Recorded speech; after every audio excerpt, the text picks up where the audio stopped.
Bonjour tout le monde. Alors, je fais un test OBS Studio en plus de faire de faire un tutoriel, une présentation de CodeBlock. CodeBlock, c'est en fait Tinkercad, mais avec un paramètre, un environnement d'apprentissage similaire à Scratch. Ce que j'ai fait, vu que on est quand même pris par le temps et tout ça, j'ai décidé de prendre l'exercice de Francis avec le pot à semis et de monter le pot à semis et de faire une soucoupe pour l'écoulement de l'eau lorsqu'on arrose la plante.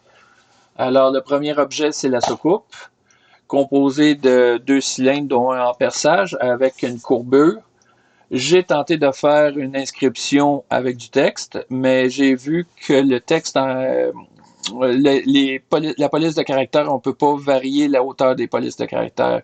Ça aurait été le fun pour pouvoir identifier, pour pouvoir mettre le nom des enfants sur la soucoupe, mais malheureusement, ça ne peut pas se faire pour l'instant. Ensuite, le pot.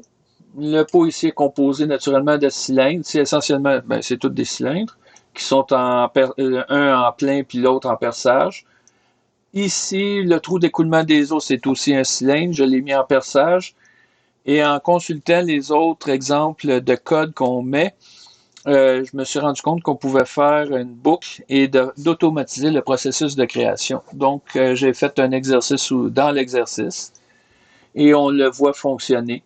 Après, je fais le canal d'écoulement des eaux, le X. Et après, je regroupe toute la pièce ensemble. Donc, voici ce que ça donne. Ici, la soucoupe. La soucoupe se tasse sur le cadran. Et là, ici, qu'est-ce qu'on voit? C'est réellement l'automatisation. Ici, vous voyez ici, ça se reprend. On fait un pivot et on regroupe l'ensemble. Alors ici, comme vous voyez, la pièce est prête à être imprimée. Dites-moi ce que vous en pensez et on se reparle.